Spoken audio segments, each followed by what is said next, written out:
verset 1 au verset 3. Heureux l'homme qui ne marche pas selon le conseil des méchants, qui ne s'arrête pas sur la voie des pécheurs et qui ne s'assied pas en compagnie des moqueurs, mais qui trouve son plaisir dans la loi de l'Éternel et qui la médite jour et nuit. Il est comme un arbre planté près d'un courant d'eau, qui donne son fruit en sa saison et dont le feuillage ne se flétrit point. Tout ce qu'il fait lui réussit. Amen. Amen. Notre réflexion de ce matin, les habitudes du succès. Les habitudes qui nous procurent le succès. Socrate disait, l'excellence est une habitude et non un art. L'excellence est une habitude et non un art. Nous créons les habitudes et les habitudes nous créent, n'est-ce pas? La preuve est que le dimanche matin, chacun a sa place ici. C'est devenu une habitude. Égard à vous si vous prenez la place de quelqu'un d'autre. Sauf que en Corée du Sud, il y a une église où dès le samedi matin, vous réservez votre place par Internet et vous réservez la place pour le parking toujours par Internet. Donc quand vous venez, vous avez le lieu, la place pour votre parking et à l'église, vous avez votre place. Autrement dit, quand nous venons, nous avons notre place. Regarde à vous si vous prenez la place de quelqu'un. Nous créons les habitudes et les habitudes nous créent. Et le succès d'une personne est dans sa routine, dans ce qu'il fait quotidiennement. C'est là que se trouve le succès ou le potentiel de son succès. Le succès se définit comme la réalisation des buts fixés par Dieu pour notre vie. Les habitudes, ce sont ces choses que nous faisons d'une façon répétée, sans penser, et qui sont difficiles à arrêter et à corriger. N'est-ce pas? Comme on dit, habitude quand tu le tiens. Quand nous créons certaines habitudes, ça peut être des habitudes alimentaires, ça peut être des habitudes vestimentaires, ça peut être des habitudes de fréquentation, mais ces habitudes-là déterminent notre succès ou notre échec. C'est sûr que si on a l'habitude de fréquenter les bars, certainement on va perdre de l'argent dans ces bars-là, de l'argent qu'on aurait pu investir ailleurs. Si on a l'habitude de dépenser, en tout cas d'une façon insensée, c'est sûr que ça va jouer sur notre économie familiale, voire notre économie, en tout cas personnelle. La loi de la totalité dit, si une habitude ne te bénit pas, elle te blesse. Si une habitude ne te bénit pas, elle te blesse. Ça, c'est la loi de la totalité qui le dit. Si l'habitude ne nous bénit pas, c'est qu'elle nous blesse. Quelle est l'habitude qui ne vous bénit pas? Si vous faites la liste des habitudes, et vous allez vous rendre compte qu'il y a certaines habitudes, ça ne nous bénit pas. Donc si ça ne nous bénit pas, ça nous blesse. D'une façon ou d'une autre, cette habitude-là nous blesse. L'habitude de venir en retard nous blesse. Amen. Bon, il n'y a pas beaucoup qui viennent dire Amen. L'habitude de venir en retard nous blesse parce qu'elle ne nous bénit pas. En quoi est-ce que venir en retard nous bénit? Vous êtes venu, comment dire, le groupe d'animation a déjà chanté plusieurs chants et vous n'avez pas participé. La prière pour ouvrir, vous n'étiez pas là. En quoi est-ce que cette habitude-là vous bénit? Si elle ne vous bénit pas, elle vous blesse. Elle vous blesse spirituellement. Ce sont des vérités difficiles à dire, mais quand même qu'il faut dire. Parce que ce sont ces habitudes-là qui sont difficiles à arrêter ou à corriger. Mais on peut corriger, on peut arrêter en décidant de quelque chose d'autre. Ma soeur a développé 21 habitudes. Et la première des habitudes, c'est la méditation. La méditation. Ce que tu vois, c'est ce que tu dis. Tes pensées attirent Dieu dans ta situation. Tes pensées attirent Dieu dans ta situation. Si tu es trop occupé pour penser, tu es devenu trop occupé pour réussir. Si tu ne peux plus réfléchir, si tu ne peux plus méditer, c'est que tu es sur la pente glissante de l'échec. Il faut toujours penser, méditer. Alors on prend l'exemple de la chèvre. Il paraît que la chèvre, elle lutte toujours, mais on dit que la chèvre devait de l'argent au chien. Et chaque fois que le chien vient pour réclamer son dû, la chèvre dit, je ne réponds à personne pendant que je mange. Je ne réponds à personne quand je mange. Et comme elle rumine toujours, finalement le chien a laissé tomber, parce qu'il n'y a pas un instant où tu arrives, tu ne vas pas trouver la chèvre qui rumine. Donc, elle n'a jamais payé la dette. Méditer, c'est ruminer la parole de Dieu. C'est ruminer constamment la parole de Dieu. C'est pourquoi Dieu avait dit aux enfants d'Israël, vous allez écrire la loi, d'abord sur le rebord de vos vêtements, ensuite sur la porte, et pour que vous puissiez la voir constamment devant vous. Et Dieu a dit à Josué, si tu veux réussir, que ce livre de la loi ne s'éloigne point de ta bouche. Mais ce n'est pas pour moi simplement poser. Il a dit, médite-le jour et nuit, afin de réussir dans tes voies. Méditons la parole de Dieu. La publicité se sert de ce principe. Et c'est pourquoi elle envoie toujours des messages. Parce que plus vous voyez, plus vous attardez sur la chose, vous pensez à la chose, vous méditez la chose, et finalement vous faites la même chose. Méditons la parole de Dieu.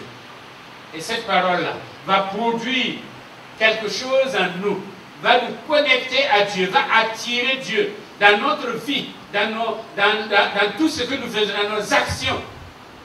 Et cela va nous assurer le succès. Deuxièmement, c'est la prière. Je ne m'attarderai pas là-dessus, mais les gens qui réussissent admirablement sont ceux qui ont fait de la prière, eh bien, une habitude. Une habitude. On dit que la prière ne change pas Dieu, mais la prière change celui qui prie. La prière ne change pas Dieu, mais la prière attire Dieu. Et la prière fait que Dieu peut changer la personne. Et en changeant la personne, Dieu peut maintenant investir dans cette personne-là. C'est Laurence qui disait, ce cuisinier, dans un monastère qui disait, quand je suis au milieu des casseroles, au milieu des personnes qui me demandent par-ci, la sorte, par là, eh bien, un complément de cela, eh bien, je suis en contact avec Dieu comme si j'étais dans une église. Il a terminé en disant, faites de votre cœur une citadelle.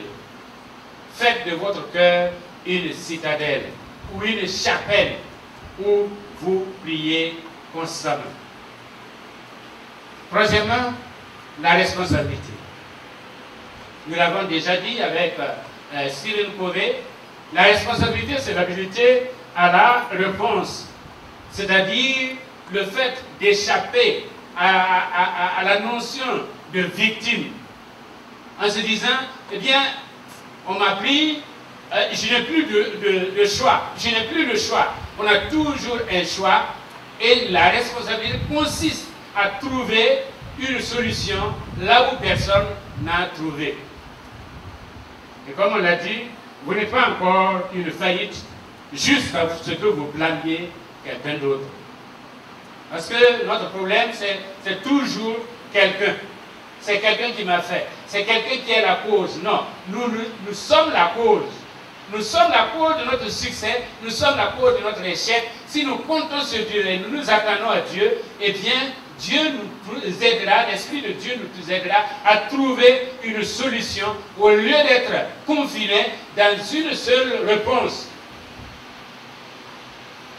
Vous n'êtes pas encore une faillite ou un échec jusqu'à ce que vous commenciez à blâmer quelqu'un d'autre. Si vous voyez dans ce qui ne va pas dans votre vie que c'est la faute retombe sur quelqu'un d'autre, alors à partir de là, vous êtes une faillite. Mais si vous vous dites, non, je dis non à l'ennemi, je dis non à Satan, et je vais trouver une solution dans ce problème, nous allons trouver la solution et nous allons glorifier Dieu. Il faut être proactif. L'excuse est contre-productive. L'excuse est contre-productive. Il ne faut jamais trouver des excuses. Au contraire, il faut trouver des solutions. L'auto-amélioration. L'apprentissage ne se limite pas aux 4 murs dans une école. La vie est une école en soi-même. Et quand nous décidons d'apprendre, nous allons réussir. Quand nous décidons d'apprendre de nos erreurs, quand nous décidons d'apprendre des autres, non pas d'envier les autres, mais dans une sorte d'émulation. Nous voyons ce qu'ils font, et c'est bien, et nous nous inspirons de leurs exemples. Alors là, nous apprenons quelque chose et nous nous améliorons. On dit que 30 minutes de lecture dans ton domaine à toi, qui que tu sois, 30 minutes de lecture par jour dans ton domaine à toi, au bout de 5 ans, tu fais partie des 10 meilleurs. Au bout de 5 ans, tu fais partie des 10 meilleurs. Ne faisons pas comme certains professeurs d'université. Les cours, là, ce sont les cours de 20 ans. On n'a jamais revisité les cours. On n'a jamais lu. On n'en lit plus. Parce que toute connaissance est dynamique. Mais eux sont restés statiques. Ce qui veut qu'ils donnent toujours les mêmes cours. Parce qu'ils ne lisent pas. Celui qui lit, il s'améliore et il améliore sa connaissance. La révélation peut être liée au temps. Et la formation peut favoriser la révélation. C'est vrai, Dieu nous a révélé des choses. Mais Dieu ne veut pas qu'on s'arrête à ça. Mais la formation peut venir appuyer, sinon favoriser la révélation. Cinquièmement, le langage positif. Ta vie ira dans le sens de ta confession. Tu te confesses que je suis pauvre, tu seras pauvre. Et éternellement pauvre. Si tu confesses que tu es riche, tu seras riche. Si tu confesses que tu es laid ou laide, tu seras toujours laid ou laide. Et si tu confesses que tu es beau ou belle, tu vas être beau ou belle. Quelqu'un n'est pas mal. Quelqu'un n'est pas mal. Si tu veux être mal, c'est ton choix d'être mal. Les gens qui réussissent sont ceux qui châtient leur langage. On dit que tu ne peux pas entrer dans la cour royale parlant le langage du paysan. Ce n'est pas possible. Si tu entres dans la cour royale, tu adoptes et tu adaptes ton langage à la cour. Tu tiens un discours qui est à la hauteur de l'événement et du lieu. Il y a des gens qui se plaignent toujours. À certaines personnes, nous devons leur dire, ne m'apporte pas de mauvaises nouvelles. Parce qu'il y a des gens, quand ils viennent, c'est pour de mauvaises nouvelles. Un tel a fait ceci, un tel a fait cela. Ne m'apporte pas de mauvaises nouvelles. Je n'en veux pas. Apporte-moi de bonnes nouvelles. Dis-moi ce que le Seigneur a fait pour toi. Dis-moi ce que les frères et sœurs ont fait de positif.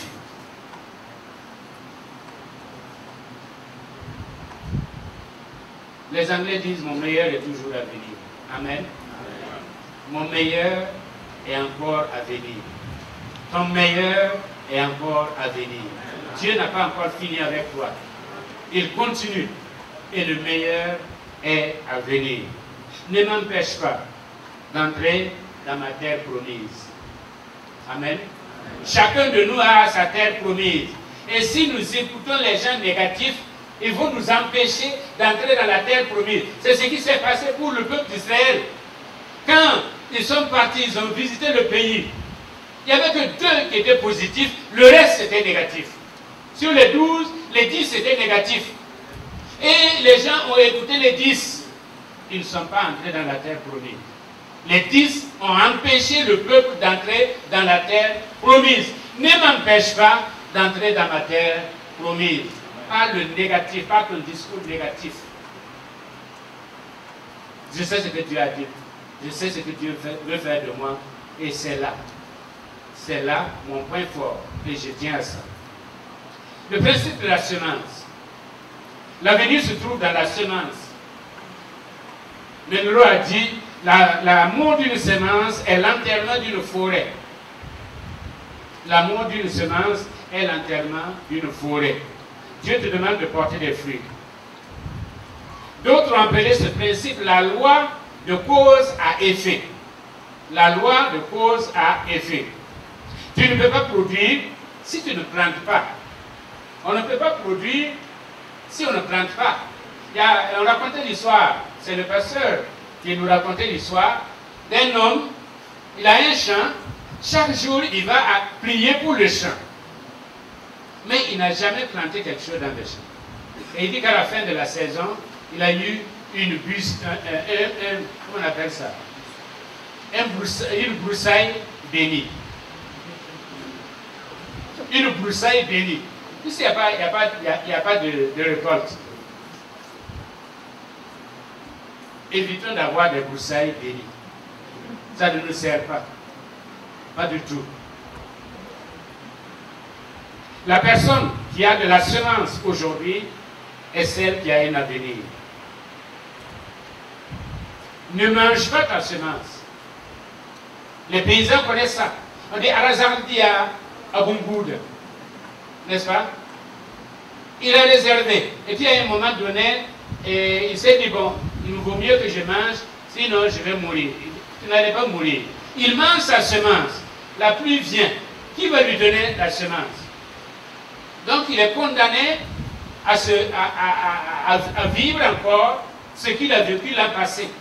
Ne mange pas ta semence. Plante ta semence. La semence peut être physique, elle peut être aussi spirituelle. Quelle que soit l'importance que nous lui donnons, eh bien, semons. Et nous allons récolter. S'orienter vers l'action. Rien ne bouge si personne ne bouge. Si quelque chose marche, c'est que quelqu'un qui le fait marcher. Tout est immobile jusqu'à ce que quelqu'un décide de bouger les choses. Comme on dit, la procrastination est dangereuse. Fais quelque chose ou quelque chose te fera. Même si on ne fait rien, il y a des choses qui vont nous arriver. Donc, autant faire quelque chose. Au lieu de laisser là, jusqu'à ce que quelque chose nous arrive. Et on dit, ah, non, ça ne devait pas m'arriver. Parce que tu étais immobile. La planification. La planification doit faire partie de nos habitudes. Si tu manques de planifier, tu planifies pour échouer. Si tu manques de planifier, c'est que tu as planifié pour échouer. En tout cas, il y a des spécialistes ici en matière de planification qui peuvent vous dire, tant que vous n'avez pas planifié, vous n'allez nulle part parce que vous tournez en rond. Et vous revenez toujours à la case de départ avec moins de moyens. Se fixer des objectifs se trouve dans la planification. Ensuite, il y a le service. Il faut se passionner pour ce qu'on peut donner et non pour ce qu'on peut recevoir. Pour ce qu'on peut donner et non pas ce qu'on peut recevoir. Les gens qui réussissent sont ceux qui ont réalisé que plus on donne, plus on a. Acte 20, 35 nous dit, il y a plus de bonheur à donner qu'à recevoir. Les gens avares provoquent leur propre dessèchement. Quand vous ne voulez pas donner, en fait, vous êtes en train de d'épuiser votre source. Parce qu'il faut que ça se renouvelle. Et si vous ne laissez pas passer, ça ne va pas se renouveler. Au contraire, ce qui est dedans va se dessécher. C'est la différence entre la mer morte et le Jourdain. La mer morte garde tout, ne laisse rien passer, et tout pourrit, et elle se rétrécit. Tandis que le Jourdain, qui laisse passer les choses, est renouvelé constamment. Et il y a la vie dans le Jourdain, et il y a la mort dans la mer morte.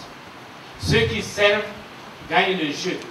C'est la loi du tennis. Si vous ne servez pas, vous ne gagnez pas le jeu. Si quelqu'un entre dans ta boutique ou quelqu'un vient dans ton service, ce n'est pas pour acheter la honte ou les insultes, mais pour acheter, pour recevoir des services de qualité. Des services de qualité. Servir les autres, être là pour les autres, accueillir les autres, répondre aux besoins des autres. Voilà ce à quoi Dieu nous a appelés. Ce sont les services de qualité qui attirent le public. Sinon, ils vont faire le boycott des gens. Vous avez une boutique, vous voulez vendre. Si vous ne recevez pas bien les gens, on fait le boycott des gens. Personne ne vient plus là. La décision. La décision détermine la destinée. Rien ne devient dynamique à moins d'être spécifique. Notre destination est le résultat de notre décision. La vie trace la voie pour la personne qui sait où elle va. L'autre jour, je vous disais ici, si vous entrez dans un avion, et puis le pilote annonce, moi je suis le pilote Intel, et nous allons décoller peut-être dans 30 minutes, dans 1 heure, on ne sait pas. Mais quand on aura le temps, on va décoller. Pour ce qui est de la direction, on verra, on va suivre la direction du vent. Là où le vent nous pousse, on va aller. Est-ce que vous n'allez pas sortir de cet avion-là? Je sais que vous allez sortir de cet avion-là. Quelqu'un qui ne sait pas où il va, alors que vous, vous savez où vous voulez partir. Un chrétien sans décision est inutile à Dieu et même au diable. Il est inutile à Dieu et même au diable. Parce que même le diable, il se sert des personnes compétentes. Il se sert des personnes qui savent ce qu'elles veulent dans la vie. Et non pas de ceux qui sont assis en se disant ça va aller, ça va ira. Non. Ton succès commence par ta décision.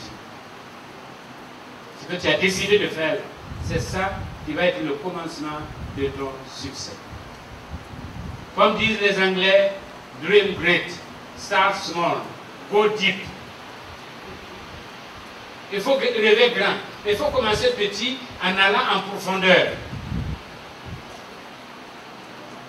Il y a des gens qui dream great, mais qui veulent commencer great. Non, ça n'existe pas. Dream great, but start small and go deep. L'innovation. Les gens qui réussissent sont ceux qui utilisent ce qu'ils ont pour avoir ce qu'ils veulent en investissant dans de nouveaux outils pour atteindre de nouveaux buts. Il ne faut jamais utiliser les mêmes choses, les mêmes techniques. Non. Avec le temps, eh bien, ce ne sera plus rentable. N'utilisez pas les mêmes manites.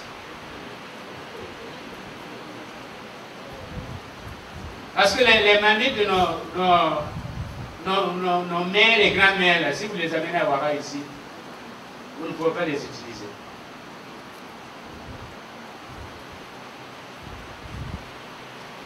Ceux qui réussissent font que les choses deviennent moins chères, plus faciles et mieux. Cheaper, easier and better. Cheaper, easier and better. Si on a cette capacité à innover, les choses deviennent moins chères, les choses sont plus faciles et les choses s'améliorent. C'est comme nos parents, ceux qui ont innové, qui ont la charité, les choses deviennent plus faciles, hein, moins chères et puis mieux pour eux. Il y a des gens qui continuent avec la tabac. Les choses se compliquent pour ces genres de personnes. Il faut innover. La spécialisation. Plus tu montes, moins tu connais. Il faut se distinguer en quelque chose. Être reconnu en quelque chose. Par exemple, Bill Gates, il est reconnu pour, quand on parle d'ordinateur, eh bien, ou quand on dit Bill Gates, tout le monde voit ordinateur. Quand on parle de Mère Teresa, tout le monde voit charité. Ici, quand on parle de Yamidigri, tout le monde voit charité, aide à l'église. Quand on parle de Mike Marloff, tout le monde se reconnaît dans sa sagesse. Tu dois être connu pour quelque chose de spécial. Amen. Que quand on prononce ton nom là, on puisse mettre un attribut à ton nom. David était connu pour sa fronde. Mais toi, tu es connu pour quoi? Quelle est ta spécialité? En quoi est-ce qu'on te reconnaît? Qu'est-ce qui fait de toi quelque chose de spécial? Parce que les généralistes sont toujours généralistes. Mais aujourd'hui, force est de reconnaître que dans tous les domaines, on veut de la spécialisation. Fais-toi connaître en quelque chose. Décide, à partir d'aujourd'hui, je vais me faire connaître dans telle chose, dans telle matière. Que si on dit, on veut quelqu'un dans cette matière-là, on ne peut que se référer à toi. L'excellence, elle doit être une habitude et un style de vie. L'excellence est un voyage et non une destination. C'est un voyage. L'excellence favorise la compétition. Dieu est excellent et demande de ses enfants l'excellence. Amen. Et demande de ses enfants l'excellence. C'est ce que Calvin a repris en disant que le chrétien doit être le meilleur dans ce qu'il fait. Excellent. Nous n'avons pas le droit d'être médiocre.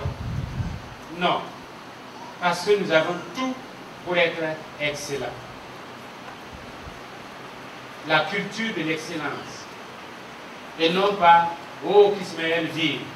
On se contente des à peu près. Non. En tout cas, dans l'œuvre de Dieu, Dieu veut l'excellence. Et ensemble, nous allons atteindre l'excellence. Amen. Amen. Nous allons atteindre l'excellence. En tout cas, il y aura des gens qui vont traîner des pieds, mais la majorité d'entre nous, nous allons travailler pour l'excellence et atteindre l'excellence. Parce que vous aimez l'excellence. Parce que vous êtes excellent. Amen. Amen. Dieu vous a donné la capacité d'être excellent. L'excellence en toutes choses. L'association. Avec qui marchez-vous? Il y a 7 personnes autour de vous ou de toi qui déterminent ta réussite ou ton échec. Et c'est cette personne-là, tu peux d'abord citer ton épouse ou ton époux, ensuite grouper tes enfants, deuxième personne, ce sont tes enfants, et le reste là, Les 5 autres là, c'est toi qui établis la liste. Qui est près de toi? Avec qui est-ce que tu te retrouves chaque jour? Avec qui est-ce que tu t'associes? Cela va déterminer ton niveau de réussite. La Bible dit que celui qui se tient avec les sages, il devient sage. Et le passage que nous avons lu nous dit que, eh bien, l'homme qui veut réussir, il s'éloigne des méchants. Il n'entre pas dans le conciliabule des méchants. Il ne se retrouve pas dans cette logique, dans cette catégorie. Il est différent. Il s'associe à des gens de bien. Il y a des gens, quand vous êtes avec eux, pendant 30 minutes, vous repartez encouragé et vous êtes prêt à vraiment entreprendre des choses. Par contre, il y a des gens aussi, il suffit de 10 minutes, vous êtes complètement découragé. Complètement découragé. Rien n'est bon, rien ne marche, rien vraiment n'est positif. Donc, définissez les 7 personnes et vous allez pouvoir définir votre succès ou votre échec. Parce que c'est la compagnie qui va déterminer votre avenir. La prudence. Gérer avec caution ce que Dieu nous a donné, n'est pas gaspiller. On raconte par exemple que le regretté, c'est Moko Marc Garongo. Quand vous allez chez lui, la boisson qui va sortir, il vous sert un verre et puis il remet le reste dans le frigo. Ce n'est pas qu'il n'a pas la capacité de vous donner la bouteille. Mais pourquoi vous allez gaspiller la bouteille? Puisque c'est que vous n'allez pas pouvoir, surtout la boisson sucrée, vous n'allez pas pouvoir boire toute la bouteille. Il remet le reste. Et vous n'êtes pas venu pour boire. Vous n'êtes pas venu pour boire. Vous êtes venu pour le voir. Nous gaspillons. Nous gaspillons beaucoup en nourriture, en temps. Et en talent, nous gaspillons. Et Dieu veut que nous soyons des économes fidèles. Ne gaspillons pas les biens que Dieu nous a donnés, mais utilisons-les pour la gloire de Dieu. L'intégrité. Être honnête avec Dieu et avec soi-même. L'intégrité, encore, est un style de vie. C'est ce que tu fais quand personne ne te voit. L'intégrité nous prédispose à la puissance. Le psaume 89, 20. Ton Dieu ordonne que tu sois puissant. L'intégrité des hommes, droits, les élèves. Proverbe 11, 3. L'intégrité est un capital social. Amen. C'est un capital social. Tout le monde, surtout dans les affaires, quand il s'agit de l'argent, tout le monde a besoin de quelqu'un d'intègre. On a besoin de quelqu'un d'intègre. Même quand on n'est pas intègre, on a besoin de quelqu'un d'intègre pour protéger ses biens. À combien plus forte raison, Dieu. Soyons intègres dans ce que Dieu nous donne. Soyons intègres dans ce que Dieu nous demande. Soyons intègres. La gestion du temps. Le temps est plus que de l'argent. Le temps, c'est la vie. Le temps est la plus précieuse ressource que le ciel nous a donnée. C'est pourquoi, 3 petits points, il faut accorder plus de valeur au temps à l'argent. C'est vrai que les Anglais disent time is money, mais time is more than money. Il faut accorder plus de la valeur au temps qu'à l'argent. Il faut investir son temps dans la production. Ne le tue pas. Comme nous aimons à le dire, celui qui tue le temps blesse l'éternité. Il ne faut pas tuer le temps. Parce que si nous tuons le temps, nous blessons l'éternité, notre éternité, notre avenir. Et puis il y a la sensibilité. Il faut faire la différence entre le temps chronos, c'est-à-dire la montre, et le temps kairos, c'est-à-dire les saisons ou les opportunités. Le kairos est très important. Saisir les opportunités. On dit que la vie est divisée en 4 parties. Et la dernière partie, c'est le crépuscule de la vie. Et dans ce crépuscule de la vie, quand nous allons prendre nos retraites et qu'on va être assis, c'est le temps où on va se réjouir de l'investissement fait, ou bien on va regretter éternellement les opportunités ratées. Les occasions que Dieu nous a données et que nous n'avons pas saisies, nous n'avons pas utilisées. Mais c'est le temps chronos qui nous permet de saisir le temps chronos, kairos. C'est le temps montre là qui nous permet d'entrer dans le temps opportunité. Donnons de l'importance au temps. On dit que le temps, le travail et le repos sont divins. Le temps est divin. Il ne nous appartient pas. C'est pourquoi nous ne devons pas faire ce que nous voulons de ce temps-là. La reproduction. Soyez féconds et multipliez. La vision des grands hommes transcende le succès parce qu'ils mettent l'accent sur le successeur. Amen. Mettre l'accent sur le successeur. Cette église que nous avons vue, cette église de 20 000 membres, même si le pasteur venait aujourd'hui à quitter l'église, pas pour Margaret, je ne veux pas dire à mourir, mais à quitter l'église, il y a la relève.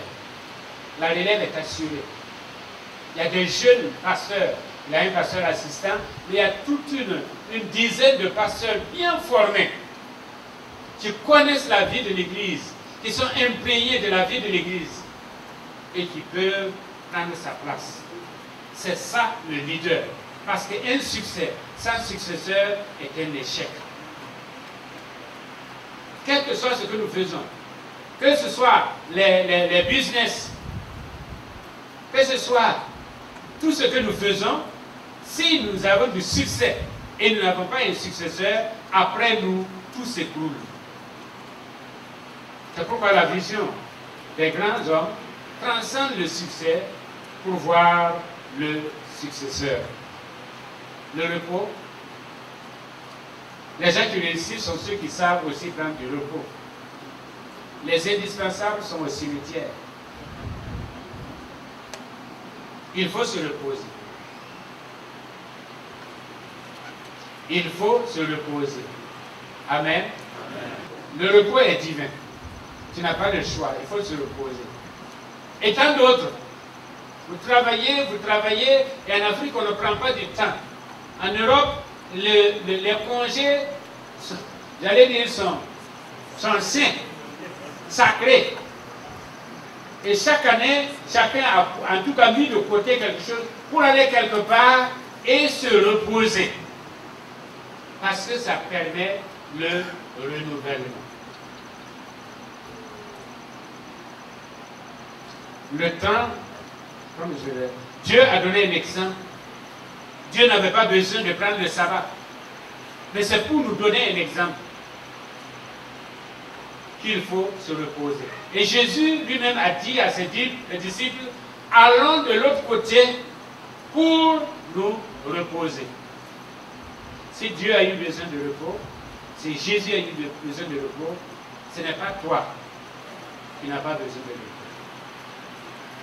C'est un principe divin. Et finalement, la reconnaissance et la gratitude. La reconnaissance et la gratitude. On ne peut pas réussir si, de temps en temps, on ne s'arrête pas pour dire merci à Dieu. Amen. Amen. Compte les bienfaits de Dieu. Mets-les tous devant tes yeux. Et tu verras que tu passes plus de temps à te plaindre pour le peu qui te manque, au lieu de passer plus de temps à remercier Dieu pour le beaucoup qu'il t'a donné. Amen. Amen. Je crois que nous avons cité l'exemple de Pivot. Il dit, si tu vas au marché, au grand marché de Ouagadougou, tu vas dire non, pourquoi Seigneur, tu m'as rendu pauvre, hein, tu vois, il y a des tissus, il y a des bijoux, il y a tout ce qu'on peut trouver, et seulement il te manque l'argent. Et tu en veux à Dieu. Mais va à l'hôpital et à l'ordre. Tu vas voir des gens qui sont couchés, qui n'arrivent même pas à avaler l'eau là. À plus forte raison la bouillie, qui demandent simplement à survivre, qui demandent que Dieu leur accorde une nouvelle chance. Et là, tu vas apprécier ce que Dieu t'a donné. Soyons reconnaissants à Dieu. Ne soyons pas des ingrats. Des gens qui passent le temps à murmurer. Seigneur, tu ne m'as pas donné ceci. Tu ne m'as pas fait comme un tel. C'est la comparaison qui rend l'âne vilain. Sinon, l'âne est beau. Si vous le comparez au cheval, il devient vilain. Vous êtes des ânes bénis par Dieu. Amen. Sur lequel le Seigneur est monté. Amen. Et des ânes qui ont marché sur des gens qui ont comment dire, posé le tapis rouge. Vous êtes des ânes du Seigneur, bénis du Seigneur. Ne vous comparez pas aux chevaux du monde qui n'ont pas d'avenir. Mais soyez reconnaissants. Que le Seigneur nous garde. Que le Seigneur nous bénisse. Et qu'il fasse en sorte que nous puissions développer des habitudes qui permettent à Dieu de nous bénir, qui permettent à Dieu de réaliser son plan dans nos vies, sa volonté pour nous. Alléluia. Merci Seigneur Jésus. Béni sois-tu Seigneur. Père éternel, je te demande de bénir ton peuple. Je te demande de bénir ton peuple. Père éternel, transforme leurs projets en réalité. Père éternel, en transformant leurs habitudes, donne-leur d'avoir de ces habitudes-là, où toi-même tu prends plaisir. Comme tu l'as dit avec Job, Job qui avait l'habitude chaque matin de t'offrir des sacrifices. Et vraiment tu respirais cette odeur-là. Et tu étais content, tu le bénissais. David, qui avait l'habitude de te louer, tu l'as béni. Allez, Joseph, qui avait l'habitude d'être connecté, tu l'as béni. Seigneur, donne à ton peuple de développer des habitudes dans lesquelles toi-même tu puisses dire, as-tu vu mon enfant? As-tu vu mon enfant? Je ne peux pas lui cacher quelque chose. Je ne peux pas ne pas le bénir. Je ne peux pas ne pas l'assister. Je ne peux pas ne pas le guérir. Merci Seigneur. Alléluia. Béni sois-tu. Loué sois-tu. Exalté sois-tu. Au nom de Jésus-Christ. Alléluia.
Alléluia.